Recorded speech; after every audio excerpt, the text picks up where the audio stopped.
নমস্কার বন্ধুরা, আমি সুস্মিতা। বাস্তু ভিশনস উইথ সুস্মিতার এই এপিসোডে আপনাদের সকলকে স্বাগত জানাই। আমরা অনেক কিছু নিয়ে আলোচনা করি, অনেক কিছু বিষয় নিয়ে, যেমন হচ্ছে বাস্তু নিয়ে, আমরা অ্যাস্ট্রোলজি নিয়ে আলোচনা করি। ঠিক সেই রকম নাম্বার নাম্বার কিন্তু আমাদের জীবনে দারুণভাবে একটা কাজ করে। এই ডিজিট ছাড়া আমরা কেউই কিন্তু এক পাও চলতে পারি না। ঠিক কথা বলেছেন। আমাদের অ্যাস্ট্রোলজিক্যাল বিচার করতে গেলেও কিন্তু একটা ডিজিটেরই দরকার পড়ে, যে ইনিশিয়াল পয়েন্ট আপনার এই পৃথিবীতে আসার ইনিশিয়াল পয়েন্ট হচ্ছে একটা ডিজিট। তার উপর নির্ভর করেই কিন্তু ক্যালকুলেশন করা হয়। আর অ্যাস্ট্রোলজিও কিন্তু ম্যাথমেটিক্যাল ক্যালকুলেশন ছাড়া আর কিচ্ছু নয়। একটা ক্যালকুলেশন করা হয়, যে ডেটাগুলো রয়েছে তার সাথে ম্যাচ করা হয়, এবং আপনার কেমন আসতে চলেছে সময়, আপনি কেমন আছেন বর্তমানে প্রেজেন্টে, এবং কেমন ছিলেন আগে পাস্টে, এগুলো নিয়ে আলোচনা করা হয়। তাহলে এই নাম্বারস আমাদের জীবনে কিন্তু দারুণভাবে খেলা করে। ইয়েস, আমি কিন্তু নিউমারোলজি নিয়েই বলছি, আপনারা বুঝতে পেরেছেন। বিভিন্ন সংখ্যা নিয়ে যখন বলি আপনাদের মধ্যে ভীষণ উৎসাহ বেড়ে যায়, এটাও আমি জানি। আজকে বলবো একটা সংখ্যা, সেটা হচ্ছে 9, 9, নাম্বার 9। যাদের জন্ম 9 তারিখে, মানে মাসের 9 তারিখে যাদের জন্ম, বা যাদের জন্ম 18 তারিখে, 18তে যাদের জন্ম, বা যাদের জন্ম 27তে, অর্থাৎ প্রত্যেকটা নাম্বারকে অ্যাড করলে পরে আলটিমেটলি 9 নাম্বার আসছে। 9-এর মানে রুলিং প্ল্যানেটটা কে আছে আপনারা অনেকেই হয়তো জানেন। Yes, Mars. মার্স হচ্ছে রুলিং প্ল্যানেট 9-এর। তাহলে এই রুলিং প্ল্যানেট যাদের মার্স আছে তারা কিরকম হয়? 9 সংখ্যার জাতক যারা, জাতিকা বা জাতক জাতিকা যারাই আছেন, তারা কেমন ধরনের হয়? অ্যাকচুয়ালি এরা কিন্তু খুব ফরচুনেট একটা নাম্বার পায়, কারণ এটা কিন্তু মানে 9 সংখ্যা হচ্ছে এমন একটা সংখ্যা যেটা ভীষণ স্ট্রং, ভীষণ পাওয়ারফুল, এবং তারা ভীষণ জীবনে অ্যাম্বিশাস হয়।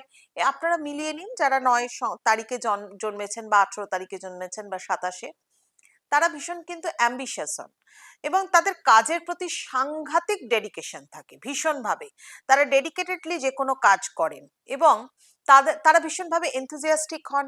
তারা লাইফকে ডিফারেন্টলি দেখতে পছন্দ করেন, অন্য চোখে দেখতে পছন্দ করেন, এবং অবশ্যই অন্যকে কাজে ইন্সপায়ার করতেও কিন্তু তারা পারেন। তাদের মধ্যে কনভিন্সিং পাওয়ার থাকে। তারা ভীষণ লজিক্যাল হয় এবং কথা বলতে পারেন দারুণভাবে, এবং কথা বলে কাউকে কনভিন্স করা, কাউকে ইন্সপায়ার করা, এই কোয়ালিটি সবার মধ্যে কিন্তু থাকে না, কিন্তু 9 সংখ্যার জাতক জাতিকাদের মধ্যে কিন্তু এইটা অবশ্যই আছে। তারা এর সাথে সাথে আর কি হয়? এরা ব্রেভ হয়, এরা কারেজিয়াস হয়, এরা কিন্তু ভীষণভাবে লিডিং কোয়ালিটি থাকে এদের মধ্যে, যে কোনো কাজকে খুব অর্গানাইজড ম্যানারে এরা করতে পারে।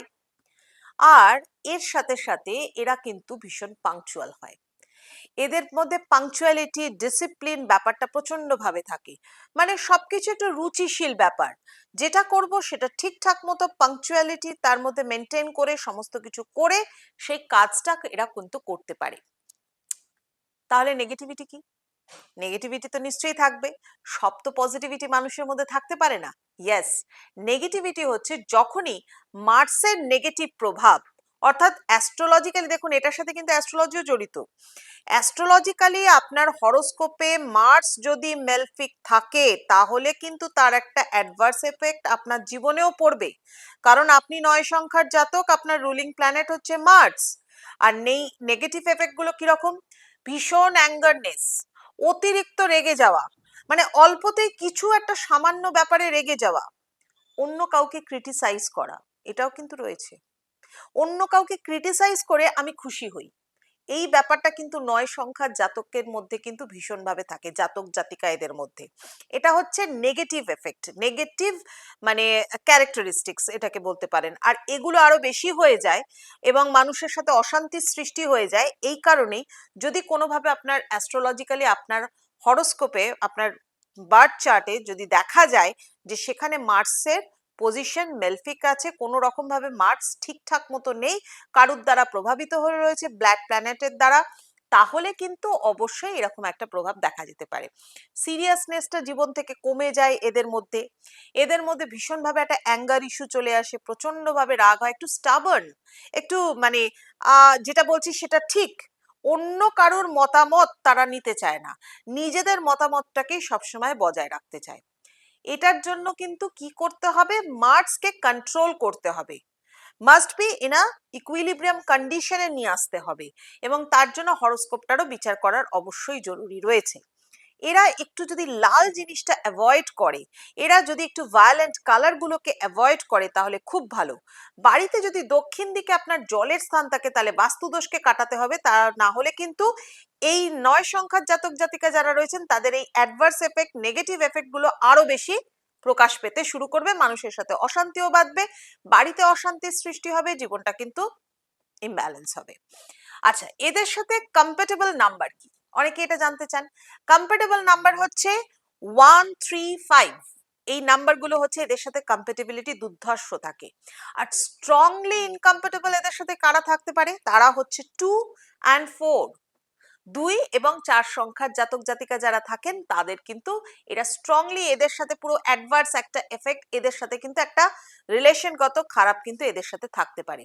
তো সেই জায়গাগুলোকে ঠিক রাখতে হবে, এবং যখন কারোর সাথে নতুন রিলেশনে আপনি যাচ্ছেন, ও হ্যাঁ, এরা কিন্তু খুব তাড়াতাড়ি মানে অ্যাট্রাক্টেড হয়ে যায় অপোজিট সেক্সের থেকে। তো ন্যাচারালি এদের রিলেশনও খুব তাড়াতাড়ি তৈরি হয়।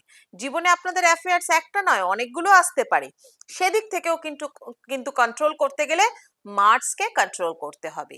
যাই হোক, যদি নিউমেরোলজি সম্পর্কে আরো জানতে চান এবং আরো ডিপলি অনেক তথ্য জানতে চান, আমাকে কমেন্টস করুন, আমি অবশ্যই আপনাদের সাথে আছি। বাট স্টে টিউন উইথ বাস্তু ভিশনস উইথ সুস্মিতা।